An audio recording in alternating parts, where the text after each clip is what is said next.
Hello everyone, welcome back to my Summer in Reading Week 4.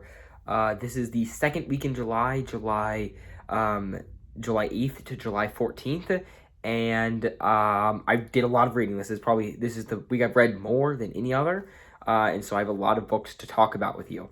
That's because this week was summer camp, and I had a lot more time to just really read and relax. So we're going to go through the books I read in order. Remember, I'm first going to go through the books that I read in a non-spoiler section, talk about what I'm reading next, and then I'm going to go into a short spoiler section, kind of talking about some details of the books that I liked a little bit more in depth. But to start this week off, we have The Truth by Terry Pratchett. This was probably I read a bunch of Discworld this week, and this is probably my favorite so far. I really enjoyed it. It reminds me, especially after reading a lot of early Discworld era Wizards books, The Truth has more of a mid kind of a mid Discworld feel that I really enjoyed. Of the Industrial Revolution, it's probably my second favorite. I did not like it as much as Moving Pictures. And this almost feels like a proto Going Postal. There are a lot of elements here that I think are used to a greater effect in Going Postal. But it was quite enjoyable, and I highly recommend it. Next, we have Sorcery by Terry Pratchett, and so this is our third Wizards novel, and it was good. It's way more consistent to what Discworld is, to what Discworld will become, and I enjoyed that about this. However, it does still have kind of what I think is something that plagues the early Discworld books. I mean, you can see it in definitely Color of Magic, Light Fantastic. Evil writes more to Sorcery here, and then even to an extent in Pyramids is kind of the hand-wavy endings. Really, the only ones are Guards, and Weird Sisters that don't have an ending where huge world-ending stakes that just kind of get, oh, yeah, it got solved at the end with very little development besides an event to be referenced in the past. I mean, the only time something that happened here is brought up later is in Interesting Times. It was an offhanded remark by one of the characters. But it was still enjoyable. It was still fun. We once again, same thing as Color Magic and Light Fantastic. We just kind of get a fun cast of side characters. Conan the Barbarian is back. Not Conan the Barbarian. Conan the Barbarian's daughter is back. It's just kind of a fun read. It's much shorter. It's shorter than The Truth and Interesting Times, which I also read this week. So not bad. But I'm still not. I mean, I'm 4 Wizards books in at this point, and still not getting it. So I at that point I was like, oh, I really hope that Interesting Times does something good, because I'm getting nervous about the Wizards books, and it did. Interesting Times was definitely a turnaround for the series. For the Wizards arc, I enjoyed this. It feels a lot more as a Discworld book with teeth. And not the glittering golden teeth of Conan the Barbarian. Not only establishes something that's actually going to be, pertinent to later. That's not just hand wavy as many of the other ones are. It doesn't feel side questy. It feels very side questy in Color of Magic, Light Fantastic, Eric, especially Sorcery to an extent. It does not feel like that. It feels like an honest to God Discworld adventure, very similar to the Witches novels, which I really liked. The setting is interesting. I enjoyed that a lot. It's got a pretty good villain, and it's more Rincewind antics, and Conan antics that make this book enjoyable. It's quite good. At this point, it is my favorite Wizards novel. And then I came back from summer camp. I started reading another book at summer camp, but I came back from summer camp and I finished the last 50 pages of Dawnshard, and I really enjoyed it. It almost gave me the experience of getting to read a Stormlight-esque book without having to sit down to 1,200 pages of a novel. The characters are great. I love how Ryson develops over the story. The world building applications that are developed, especially where they're going and the people they find there, are super fascinating.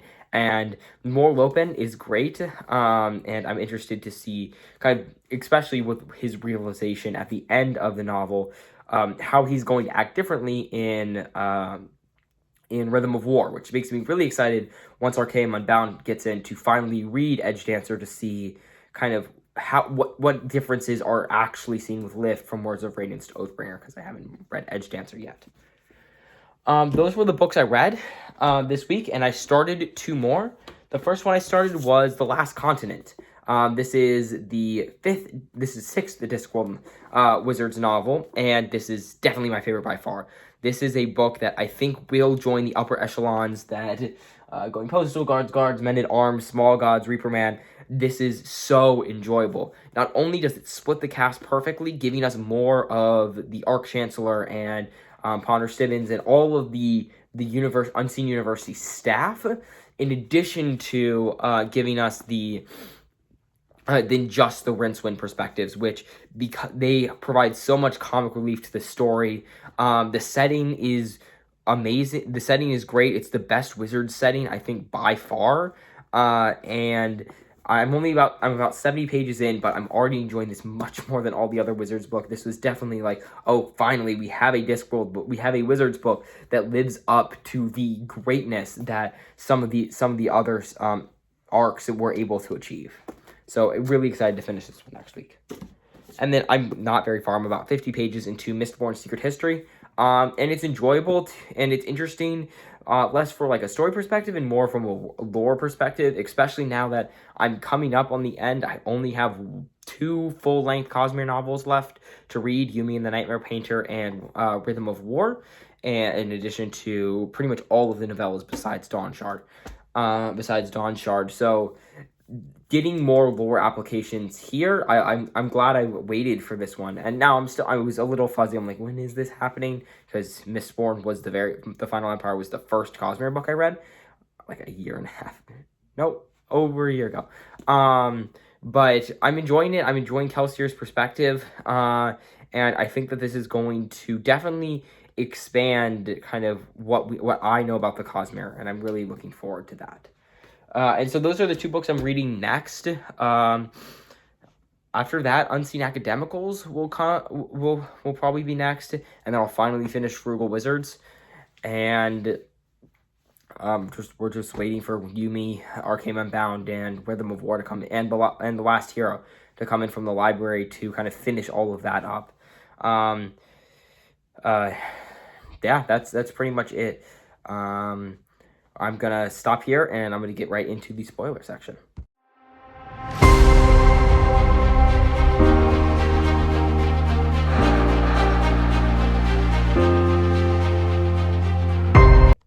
Alright, so for the spoiler section, I'm going to work my way backwards this time. Dawnshard. I love the addition of... Akina. The Akina and the Sleepless are another kind of interesting addition to the Cosmere cast. In addition to that, kind of the biggest thing for me is, especially after reading Sunlit Man, is Ryston having a Dawnshard. I mean, interested to see how she reacts, how she deals with having a Dawnshard. I was confused. I was interested. It was a quote that I'm not really sure if it's foreshadowing by Brandon Sanderson, or like a joke, or just something he overlooked because Sunlit wasn't out yet, where Ryston mentions that she will hold on to this Dawnshard for the rest, she'll take care of it for the rest of her life. And I just remember that Hoyd held on to a Dawnshard for a significant bit of time and is now realistically immortal. And Sigil also held on to a Dawnshard, we know, for a much, much briefer amount of time. Interested to see if she will also receive the immortality or near immortality that both of them have achieved. And so that's something I think we'll be interested to see going forward. It's a boat novel. I love boat novels. You saw that with Trust of the Emerald Sea. And I think Lopen's character development, which didn't really come until the very end, but I enjoyed that as well. The action is pretty good. And it was interesting to see how Ryston developed throughout the story. We kind of saw it a little bit in the Oathbringer interludes, and now for Dawnshard kind of getting background to her character. I'm interested to see what he'll do with her going forward. All right, moving on to Interesting Times. Actually, we'll do Sorcery first because they're in series. There's not a lot I have for Sorcery. Like I said, it has a very hand-wavy ending, but it's an interesting depiction of Clatch. It was Pratchett's humor, especially the unexpected nature of how the Sultan-esque character, his harem was girls telling him stories rather than what you would normally expect. So a lot of subversion from what you would think of. More great librarian moments and library moments, which is something I always enjoyed. The librarian has been one of my favorite Discworld characters. So yeah, it's just an enjoyable time overall. Interesting Times. The Return of Two Flower was a fun surprise, but beyond that, not a lot at least for me to talk about with Interesting Times. It is the emergence of Ponder Stibbons and the Hex, which it's one of my favorite aspects of the Wizards novels. The emergence of Arch-Chancellor Ridicule, or at least the first Wizards novel that features him, because he might have appeared first in something else. But it was fun. I really enjoyed, especially Discworld in the Wizards novels, jumping around to different cultures. You had a little bit of that in the City Watch in Jingo, but Jingo's also different. And most of the other cultures they explore are fantasy cultures rather than, the more almost kind of him borrowing elements from real world cultures, which I did find very interesting. And it was obviously Rincewind, the ultimate coward, telling them how to run a revolution because they obviously don't know, was also quite enjoyable. And then finally, The Truth. Like I said, this feels very much like a proto Going Postal. DeWord seems like DeWord feels almost like pre Moist von Lipwig. It's the it's the small company working against the small business working against the large company while trying to do things right rather than focusing on profits. It's the constant competition and keep moving in order to get things done that I think makes Going Postal as good as it is, but isn't quite there yet in The Truth. Obviously, Mr. Pin and Mr. Tulip are phenomenal comic relief. Actually, they were some of my favorite passages in the novel, and we got some great death scenes, especially near the end.